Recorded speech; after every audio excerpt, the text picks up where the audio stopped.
vous présenter nos excuses pour le retard accusé dans le démarrage de ce point de presse pour des raisons que j'expliquerai tout à l'heure. Parce qu'en sus de la rencontre que j'ai eue avec le président de la République sur ce scandale inédit de Dubaï Porta-Potty,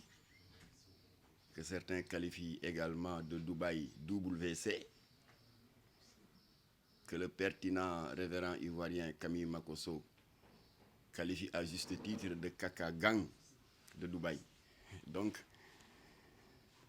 l'imagination est en train de se donner libre cours pour qualifier ce scandale inqualifiable d'un traitement inhumain, inimaginable, fait de dégradation de la personne humaine et de l'humiliation extrême de nos sœurs et de nos frères dans ce pays ami qu'est Dubaï. Je voudrais également, au nom du bureau exécutif, vous souhaiter la bienvenue, le bureau exécutif de Jamra, pour que nous puissions avoir un échange sur ce problème sociétal qui nous préoccupe tous. waaye dama bëggoon a def benn leeral balaa ñoo sori ndax dañu nekk en période préélectorale te xam nga ku président recevoir rek ñu ne jàppale dóori leen transhumant la foog ma leeral Jamra bañ ko sosee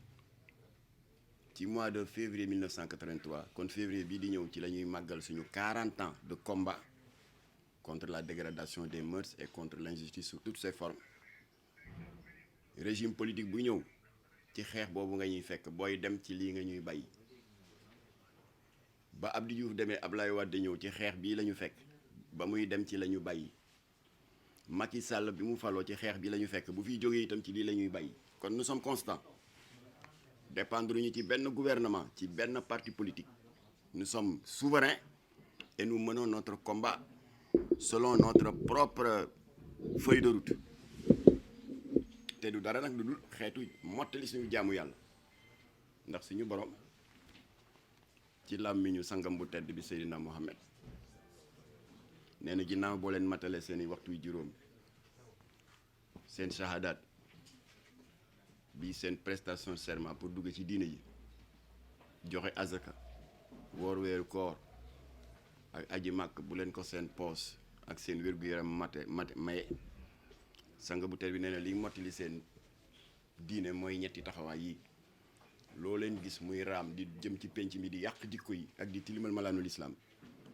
nee na waajib la maanaam obligation la ngeen opposé wu ci ñu ne ko naka mu ne fi yadihi par l'action bu jàppandiwul nee na fi lisaanihi nga dénoncé su jàppandiwul fi xalbihi nga naxarlu ko sa xol ba yàlla xam ne kii kat dafa néew doole waaye metti na Latif sax ndeysaan le fondateur de Jamra daan na faral di kaf naan fi xalbihi daal dañ ko war a bàyyeeg suñu maam yi màgget ba xubidaas nga xam ne li ñu mën mooy toog ci seen sajaado yore course di ñaan waaye ñun ñi nga xam ne dese nañu akas néew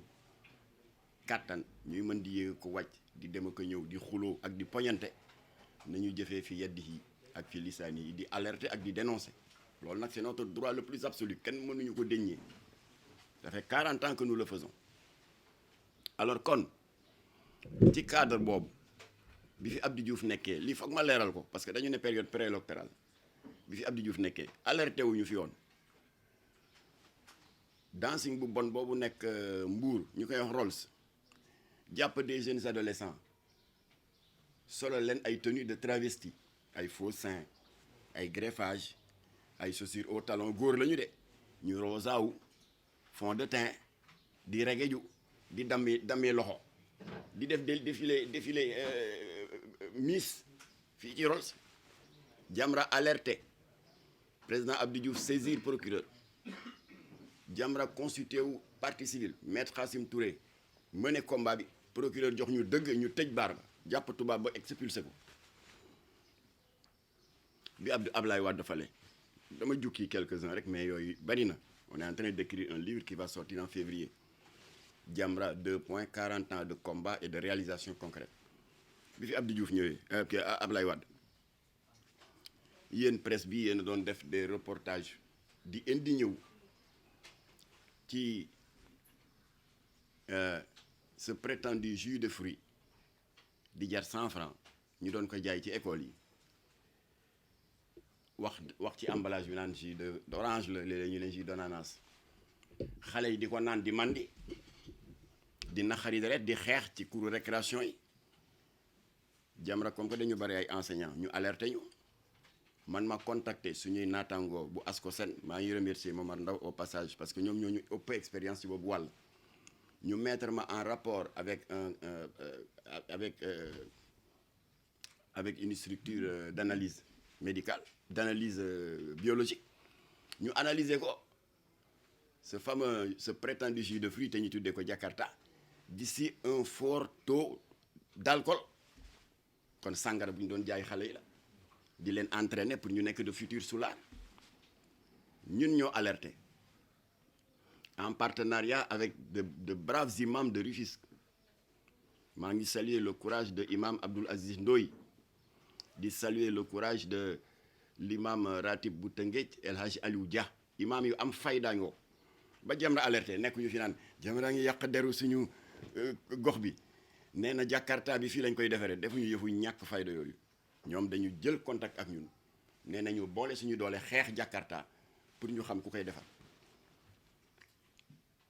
Ablaye Wade am ku ma booleel j'étais porte-parole de la mouvance présidentielle nee ma fu ñu koy defaree ma ne ko c'est une fabrique clandestine bu nekk Tëngéej mu ne ma fan lañ koy localiser ma ne ko boo jógee Thiès di dugg Tëngéej ci sa droite soo passé usine ciment bi am na quartier bu ñuy wax Colobane Sud 2 fa la waajane di ko defar en toute impunité alerte boobu jur na njariñ ndax Ablaye Wade tëj na place bi c'était en 2011 ñu teg ci 1 an alternance am Macky Sall la ñëw ndekete waaje ba ñu tëjee usine ba dafa dem délocaliser ko entre à Thiès et à Louga changer tur wi au lieu de Jakarta ba muy defar à Thiès mu tuddee ko salañ waaye le contenu est le même analyser nañ ko gis ci 10% d'alcool ba muy defar Louga mu tuddee ko namp bi Jamra alerté waat boobu Macky Sall la ñu doog a falu Macky Sall def nii mu def tey recevoir ma jox ko tous les éléments mu jël dossier bi imputé ko à Aliou Sarr qui était à l'époque le ministre du commerce Aliou Sarr jël benn arrêté ministériel en date du 18 septembre 2015 jàppaleen date boobu interdisant la commercialisation sur toute l'étendue du territoire de ces dosettes alcoolisées yi nga xam ne mu ngay enivrer xale yi di leen abrutir 100 francs rek nga mandi ñu di ko wax Jakarta salañ wala namp bi ñu tere ko alerte moo ko waral de la même manière amu fi woon benn écrivaine de nationalité tunisienne bu fi bind benn livre tuddee ko les derniers jours du prophète ndekete ay lobby maçonnique et homosexuel ñoo ko financé pour mu ñàkkee teggin ngeen ji mbindeef la ca livre ba defoon naa fi point de presse jarul ñu di ci jaaraat ndax la mu yàq Seydina Mohamed tegginiwul Jamra alerté ba mu alerté Mohamed Boun Abdallah Dionne premier ministre wooma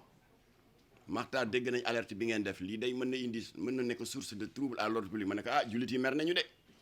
te ñi ngi may woo di def pression nee naa joxe liste librairie yi koy jaay j'ai refusé parce que xam naa ne ñame nañu xaalu dem taal ko faat fa ay bakken kon seen responsabilité yéen état ngeen jël ci matuwaay premier ministre Mohamed Boun Abdallah Dionne ne ma maa ngi lay booleeg Mbagnick Ndiaye le ministre de la culture ñu teg tuuti Mbagnick Ndiaye woo ma nee ma maa ngi nii taxaw maak El Hadji Cheikh Dramé c'est le grand patron du commissariat central mais à l'époque il était le directeur de la sûreté urbaine on a travaillé ensemble ma jël listu librairie yi koy jaay parce que gars yi ma doon tànqal ci réseaux sociaux yi Jamra foo leen toll rek naan am ngeen liste génne leen ko ma ne du ma leen ko jox ña ko mën a régler laa koy jox ma jël liste bi jox ko Mbagnick Ndiaye ministre de la culture mu ànd ak le commissaire El Hadji Cheikh Dramé wër librairie saisir 350 ouvrages blasphématoires contre le prophète xotti ko taal ko dëkk bi am jàmm alerte moo ko war de la même manière xeetu ñaawteef bu ne mës nañ ko gis waaye li xew Dubaï mooy li ñuy naan terminus de l'œil scandale góor jigéen am na fi scandalu lesbienne fii bar piano lesbienne yi ñëw profiter ci anniversaire ay xale tëj bunt bi transformé ko en science de nu mu tuddati de pornographie lesbienne di tourner ay film ba pare di ko jaayaat. Jamra moo alerté la brigade des mœurs bi njàmbaaru jigéen boobu jiite Florence Mendy ñoom ñoo jóg intervenir jàppaleen am na ñeent ñu ci jàpp ñoo xam ne membre lañu ci liste ba Jamra joxoon Aly Ngouille Ndiaye di góor jigéen yeeg lesbiennes yi boobu association lesbienne bu ñuy wax dégg nga sourire de femme ndekete ñoo sooke musiba la miis yi di wut foofu ci lekk ay musiba lan lañ fay wut. moo tax je maintiens ce que j'avais dit avant may déposer plainte bi auprès du procureur pour apologie du viol ndax miis yoo xam ne ñi ci ëmb yu amul bàyyi kenn xamul ñaata la miis yoo xam ni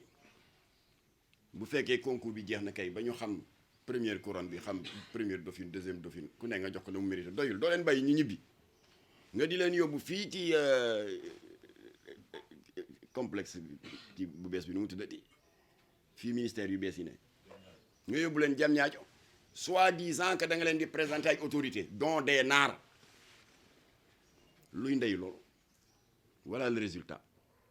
Voilà encore les miss qui font parler d'elles waaye nag man dama bëgg a wax ni bu leen kenn condamné ay victimes lañu parce que affaire concours miss yi c'est devenu, et Jamra l'a toujours dit, la porte ouverte à la prostitution de luxe, une porte ouverte au proxénétisme. Déposé nañu plainte nag suñu avocat maître Moussa Sarr dana ko topp loolu affaire miss yi la woon waaye mu ngi ni preuve amaat que miss yaa ngi occupé le premier plan ci scandale bi 11 miss.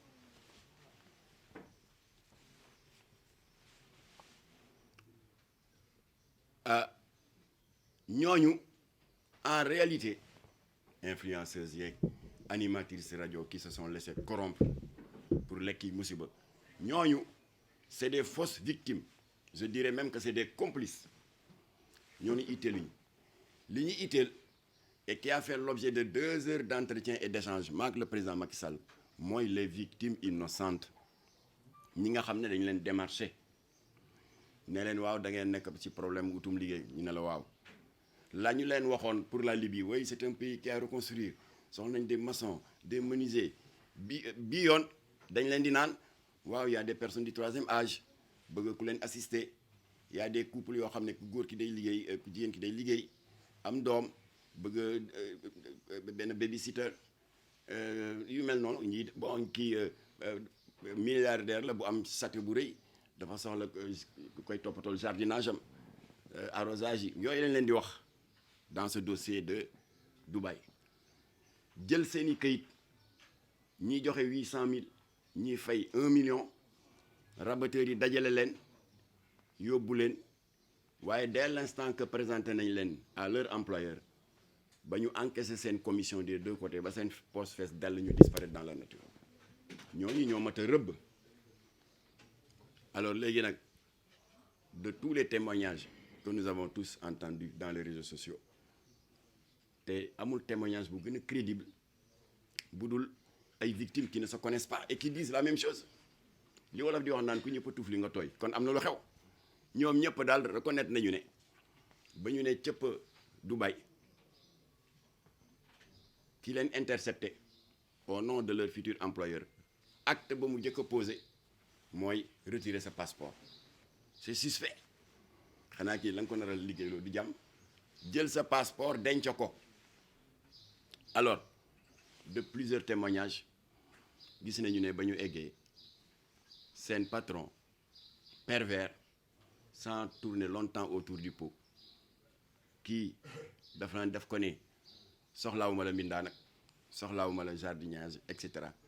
dama am samay groupe de copains mooy ñii toog parce que ba ndaw si ne jamet ci salle bi loolu la fa fekk voilà pour que daal ñun dañuy baaxoo di def partouze mooy des accouplements en groupe ndaw sa nee na egsi naa ba noppi je ne pouvais plus reculer te ñu ngi ma tegal en liquide une somme de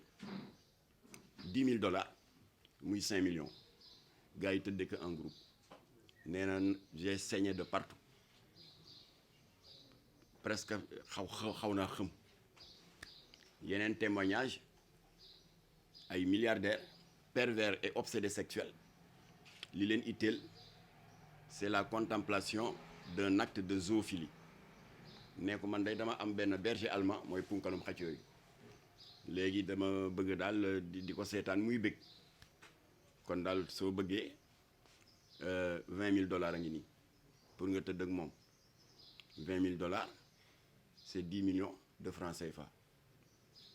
ainsi de suite bi nga xam ne nag moo gën a jéggi dayoo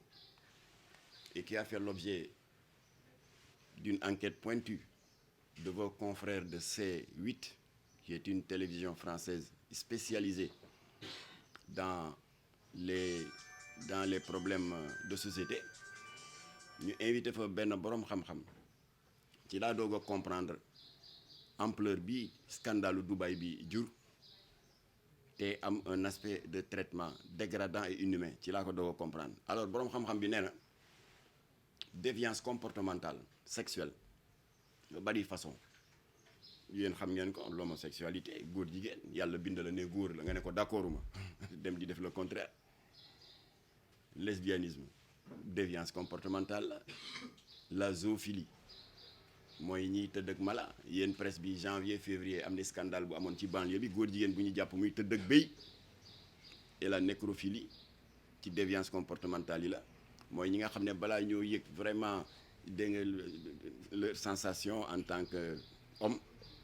mooy ñu dem corrompre des gardiens de morgue di tëdd ak néew voilà alors boroom xam-xam bi nag nee nag dafa am beneen forme de déviance rare mais qui existe et qui est violente moom la ñuy tuddee la scatophilie booy jógee ngeen dugg ci seen dictionnaire xool ko ñu ne ko luy loolu mu ne mooy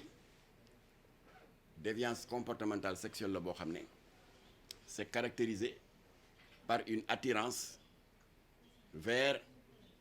les matières fécales c'est-à-dire vers les excréments nee na kon lii xew Dubaï c'est à l'actif de pervers sexuels qui ont la particularité d'être des scatophiles affaire u cabinet moo leen intéressé alors léegi ndaw si ne ba ñu ma joxee billet li ma jëkkee am soupçon mooy billet première classe la qui coûte plus d'1 million te nee na man je ne suis qu'une jeune fille góorgóorlu naa ba am sama bac anglais te dégg naa foofu dañ ko fa soxla te rabatteur bi ma démarché loolu la ma doon wax waaye première surprise mooy billet première classe mu ne deuxième surprise ba ma eggee benn ngandam Cadillac yi homme d'affaires yi milliardaires yi yor ñu ne moo ma jël si ak chauffeur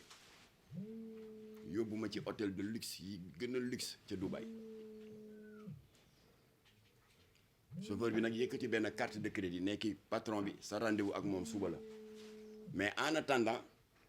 jox na la benn carte de crédit parce que y a de grands magasins de luxe kenn du fay en liquide foofu pas tous les magasins mais certains magasins de luxe da ngay fay par carte de crédit mu ne ko carte de crédit baa ngi nii tey sa bésu shopping la parce que sa rendez-vous ak sa patron suba la waaye nag ne vous inquiétez pas c'est un shopping illimité c'est-à-dire buy naan non li ma jël cher na mu ne jëlal lu la neex ndaw si comme que day commerce day baana aussi jël ay sac en cuir dem ci magasin prêt-à-porter yi jël les plus grandes marques de vêtements sol maalu oto bi ak ci ginnaaw ba mu fees ba amatul fu mu def ay yére alors chauffeur bi daal di koy yóbbu mu dal ci hôtelam nee na c'était la première fois ba ma eggee hôtel ba ca laa am communication téléphonique ak waa ji ma embauché waaw na nga def dal nga ci jàmm waaw egsi naa ci jàmm bon voilà suba la suñu rendez-vous mbaa fàttewoo ko mu ne ko non en tout cas maa ngi lay remercier maa ngi lay nangam ma ne ko tey nga dee boo xamoon li lay xaar effectivement le lendemain chauffeur ba jël si ko ba mu ñëwee waa ji était seul dans son salon célibataire la milliardaire bien habillé waaye boo leen gisee ak seen jàllaba yu rafet yeeg égal yu ñuul yi ndeysaan da ngay defee ne ay sëtu yonent bi lañ c'est des vrais pervers sexuels waa ji ne ko soxlaawuma la rapport sexuel soxlaawuma la joteeg yow ci lal bi soxlaawuma la dara si kanam tuuti damay naan benn laxatif masalan seere wala constipation ku mu dal xam ngeen ne pharmacie boo dem dañuy laal jaay laxatif bu ko defee bu defee FM 15 minutes après da ngay tëdd fii ma jonkan sa kaw yebbi sama ay ginnaaw kër sa kaw ndaw si xaw a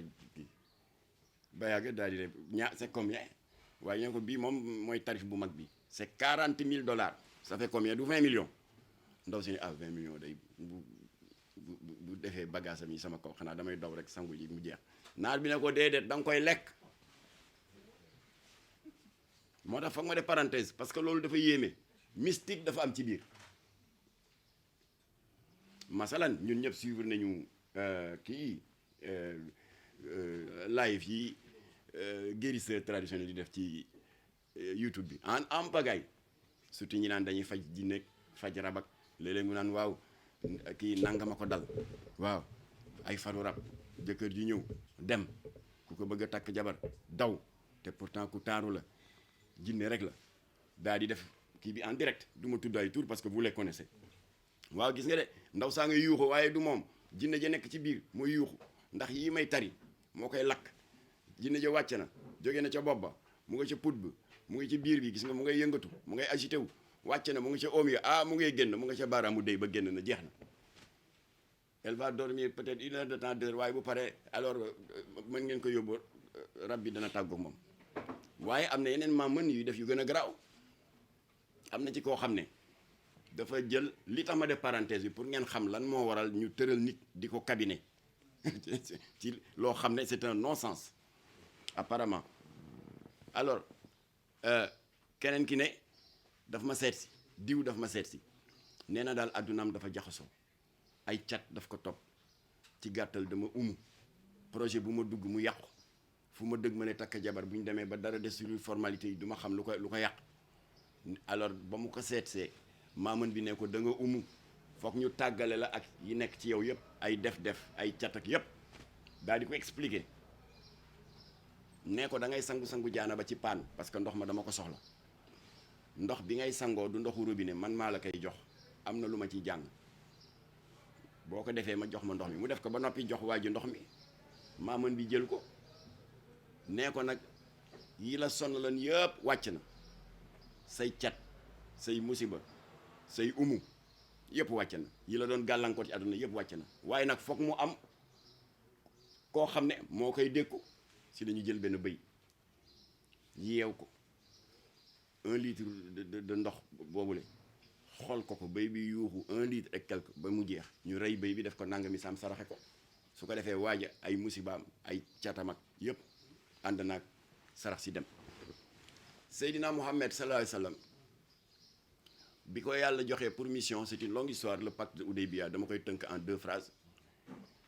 mission principale ba mu ko dénkoon mag mooy mu jeexal bokkaale ak xërëm ak musrikuun bi nga xam ne féticheuru bani Xurayshi ñoo ko baaxe woon moo tax kaaba ga on semble souvent l'oublier ni sama maamu lébu ceddo yi daan def ami xamb ak i samp ak i tuur kaaba gi xamb la woon 360 jël père de famille bu jóg am say sàkkuteef dañ lay wax rab bi kay toppatoo nga ñëw def yi ngay def dem bu dee sa doom nga bëgg a maye jabar pour sëy bi barkeel bu dee tool pour bu nawet bi ñëwee mbay mi barkeel ainsi de suite waaye ba Seydina Mohamed ñëwee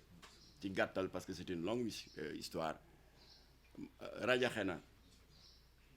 xamba yi setal kaaba gi suratul ixlaas daal di wàcc la sourate de l'unicité de Dieu xul waxal allahu ahad yàlla kenn la allahu samad lam yalid walam yulat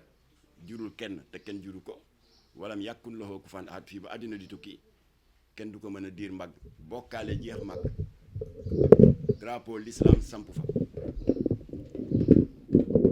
shahadaat yi di jib nit ñi di tuub di ko ñëw di fekk si ashhadu an la ilaha illallah wa ashhadu anna muhammadan rasulullah l'islam samp waaye nag ceddo yi xërëmkat yi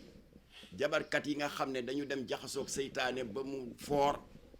te mënuñoo dékku loolu leeru l'islam dañu gàddaay génn màkk des milliers daal di tasaaroo dans toute la péninsule arabique ñii dem Koweït ñii daw nañ dem Irak ñee nga Iran ñee ngi dans les Émirats arabes unis te Dubaï am ci lu bari lu mu jël ñooñu nag ba léegi dañuy liggéey avec des milliardaires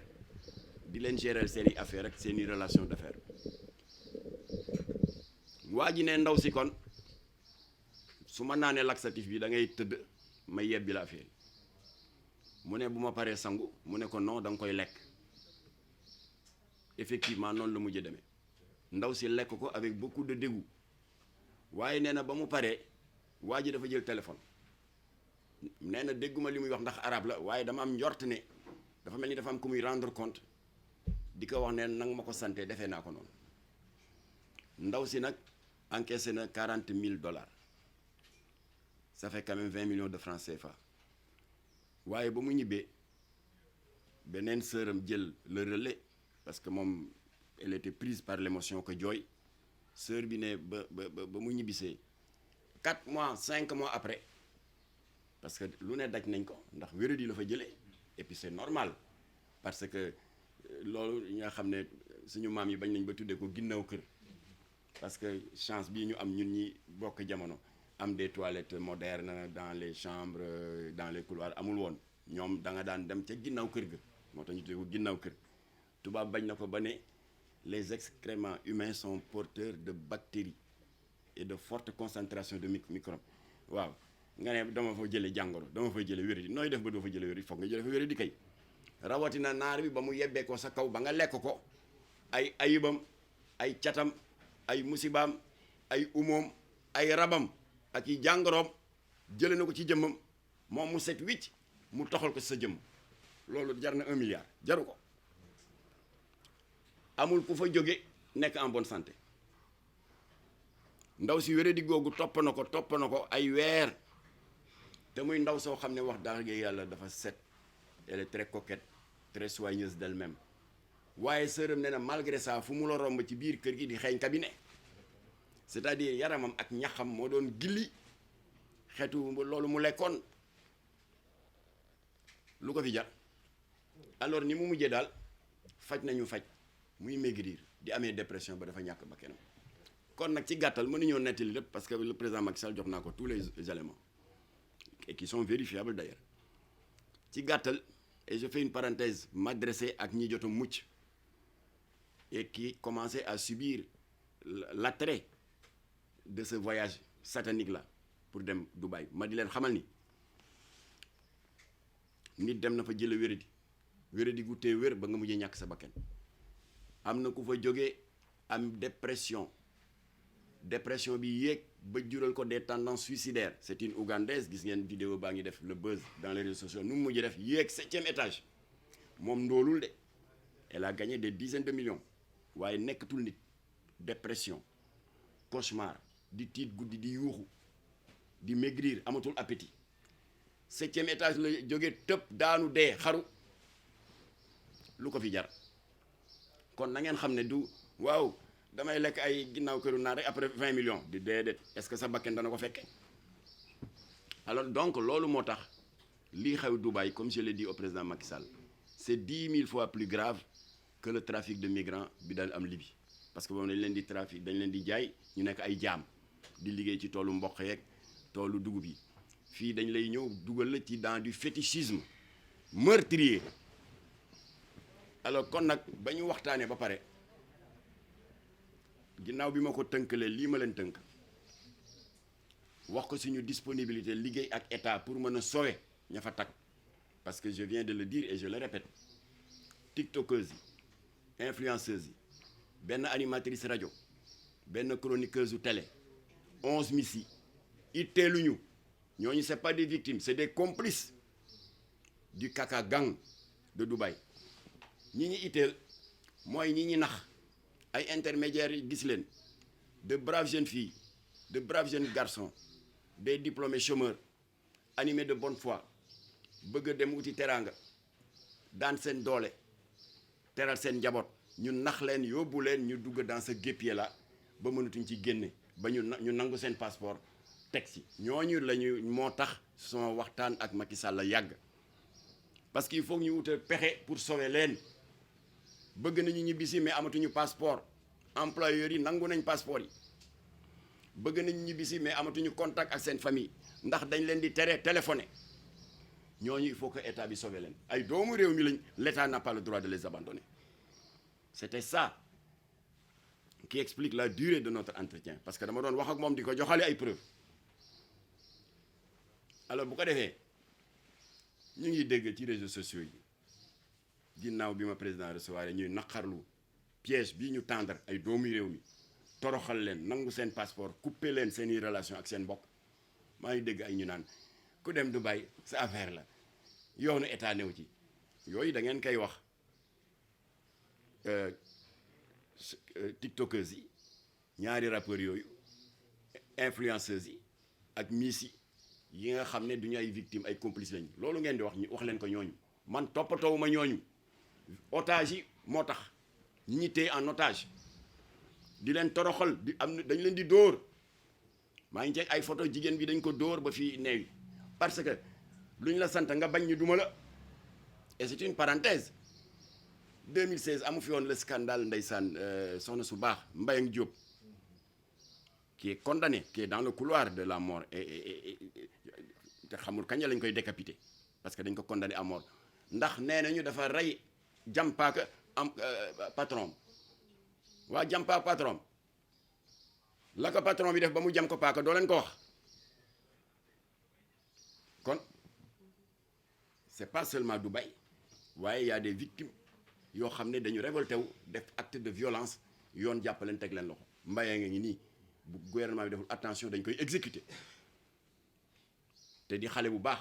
bokk ci famille bu baax am jom daan commerce fii di daan dooleem tey am yar am teggin kon bu ñu la ne mbayang rey na nit en Arabie Saoudite bul ne waaye lu tax ma di ko def seetal lan lañ ko def ak lan la daj foofa ba ñu mujj ko pousser à cette extrémité là kon am na ay photos yu ñu am ay jigéen qui sont tenus en otage à Dubaï ñu baax bu leen kenn diaboliser bu leen kenn stigmatiser c'est des victimes waxuma mis yu ñàkk jom ya fa dem ñii c'est des victimes dañ leen tendre piège promettre leen monts et merveilles ndekete ñu nga jëm safara ñooñu il faut les sauver waxtaan naa ci ak président bu yaatu mu am ñu ne nag yoonu état nekku ci parce que ku fa dem yaa fa yóbbu sa bopp bu ñu fàtte ni jamono bi fi Senghor nekkee ni mu amee visa demande de visa d'entrée dans tel pays nga xam ne da ngay dem ci représentation diplomatique bi ko fa toogal ci dëkk bi def formalité yi ñu jox la visa nga dem jamono Senghor y avait également visa de sortie c'est-à-dire boo bëggee tukki da ngay dem ministre de l'Intérieur am na fiche boo daan remplir foo jëm ñaata temps nga fay def loo fay wut boo demee fooy dal état du Sénégal ci yooyu la daan sukkandiku jox la visa de sortie wala mu refuser le visa de sortie bu ñu la ko accordé nag ci ngay doog a dem ci ambassade dëkk bi nga bëgg a dem def formalité pour visa d'entrée dans ce pays là waaw bi Abdou Diouf jëlee pouvoir le 1er janvier 80 ci la supprimer visa de sortie kon léegi le Sénégal dafa nekk un pays libre indépendant dont la constitution consacre la liberté de circulation des biens et des services kon kenn amul droit téye kenn ku bëgg a dem Dubaï loolu moom c'est évident mais on n'a pas le droit di sàggane ña nga xam ne demuñu fa ci seen sago dañ leen piéger foofu la wax ji ne on n'a pas le droit de les abandonner là-bas alors kon nag expliqué naa au président li naataangoom président Cameroun def ba am ñu mu sowe ci ay doomu réewam mooy ndaw soosu ma leen doon nettali sànq te ñibbi 4 mois plus tard muy xeeñ nefere rek ndaw soosu ba mu sonne ci maltraitance yi te mënul jot kayitam te bëgg na ñibbi bëggul mais waajee téye ay kayitam xam nga lu mu def dafa doxal xelam dafa ne comme que la police de l'immigration dañuy def ay ronde tout le temps particulièrement dans telle artère dans telle avenue mu risqué rek ne danaa dem mu ne ba patron bi moment d'inattention patron bi mu profité rek dem la ñu ragaloon moo am mooy ñu laaj ko papier amul papier ñu jàpp ko yóbbu ko dans les structures de détention ñi ñuy jàpp dans le cadre de l'immigration clandestine looloo ko sauvé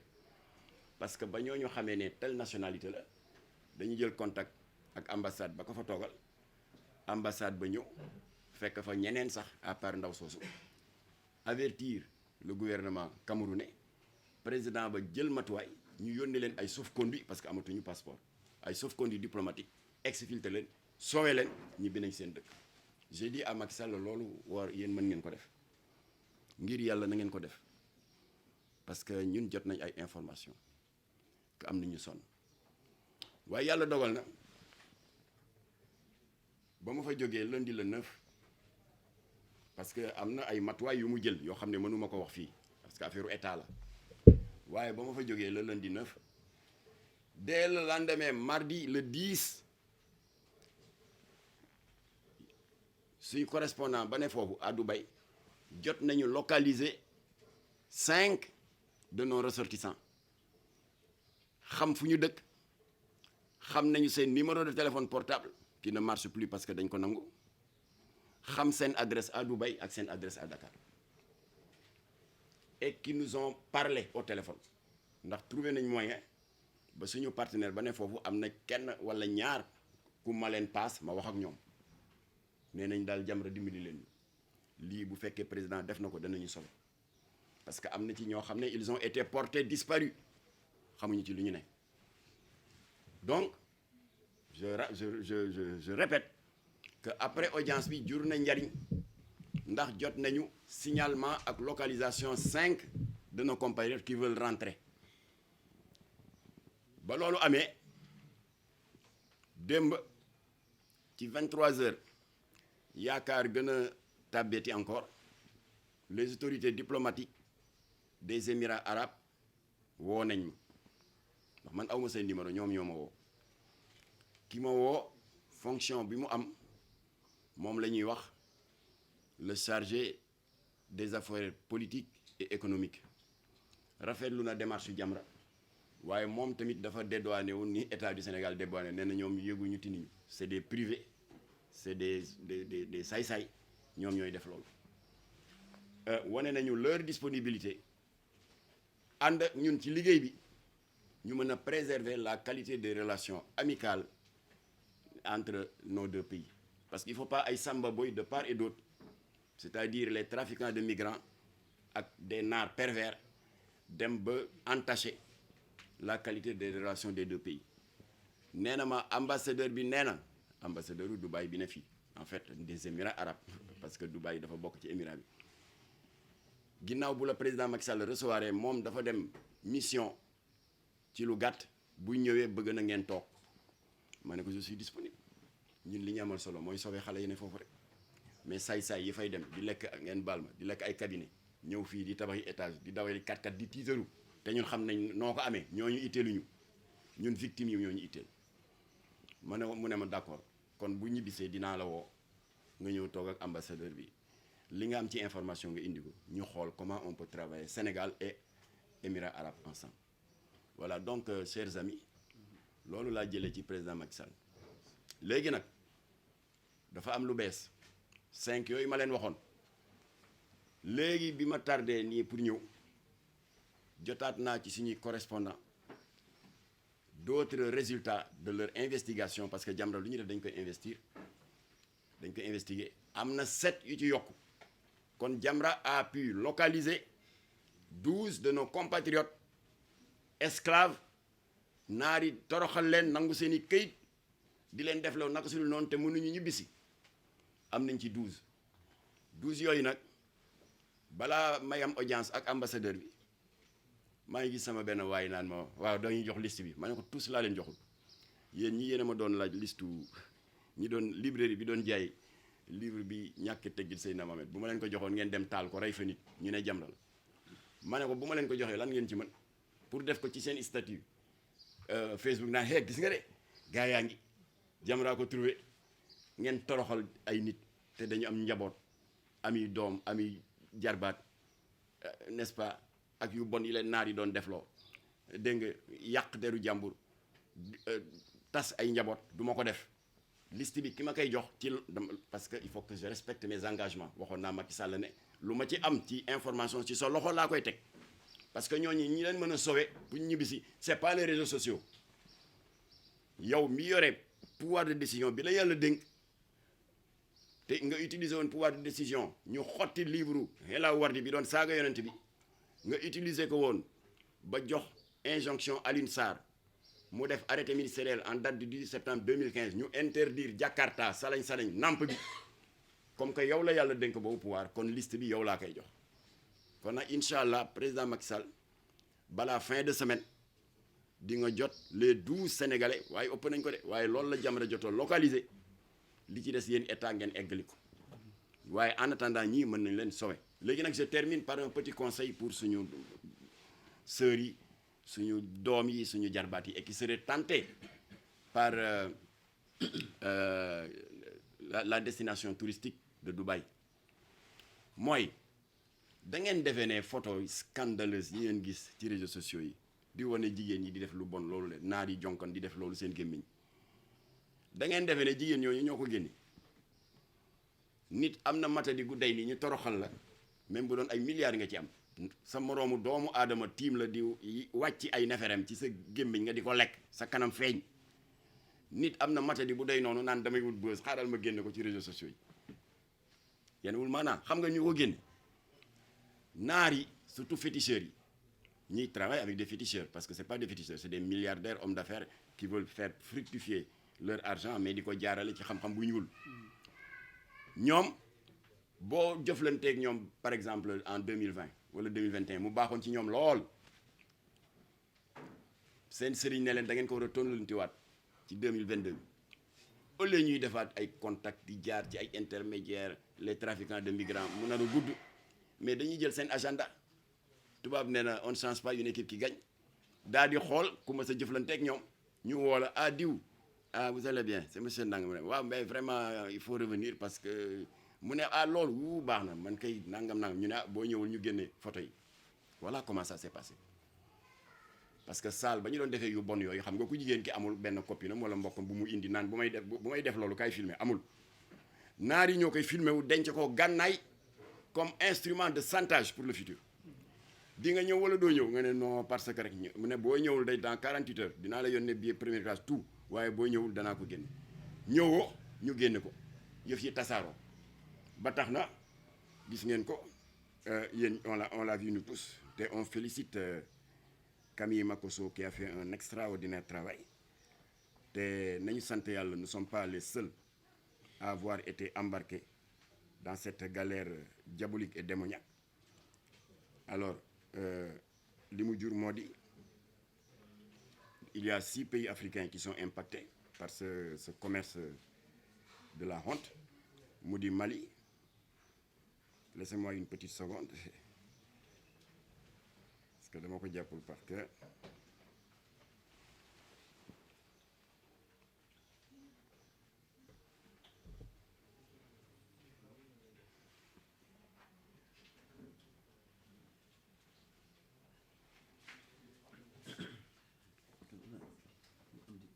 mu di Côte d'Ivoire du ma dugg ci détails yi tant d'influenceurs ak tant de comédiens loolu danaa ko wax bu ma egsi suñu dëkk waaye Côte d'Ivoire 57 filles identifiées on a dit identifiées Cameroun 49 filles identifiées Guinée Conakry 27 Mali 20 kon dafa yokk au lieu de 6 pays yi ma waxoon léegi 8 la Burkina Faso 21 filles Bénin 31 filles Togo 26 RDC moo gën a metti le 78 parce que daf ci ànd ay mannequin yu jigéen Gabon 29 Sénégal 43 dont 14 tiktokeuses 13 mannequins mooy ñi def défilé de mode yi benn animatrice rajo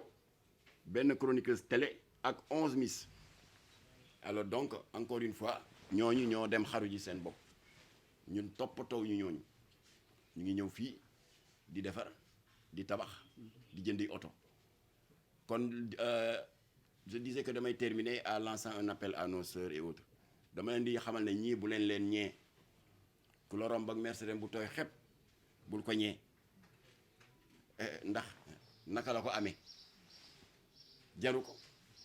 nit amul dara du dignité. Alors ma di leen wax xamal ne nag ku xës ba dugg ci mafia bi di nga ci bëgg gën a mute la parce que naar yi ils ont des preuves dañu am des instruments de chantage mooy photo ak vidéo yi nga nekk seen jaam ougandaise ba xaru 7e étage on comprend mieux pourquoi mu xaru parce que dafa sonn dafa dem ñëwaat am 20 millions demaat ñu ne ko non ñëwaat waa ji ne ko boo kiiwul ma génn ko ci réseaux sociaux yi ñu génn ko ci réseaux sociaux yi mu yëg 7e étage tëb xaru jaru ko y a beaucoup de drame dans cette affaire mënuñu wax lépp ba mu jeex kon ñooñu loolu laa leen di conseiller di jeexal nag en disant que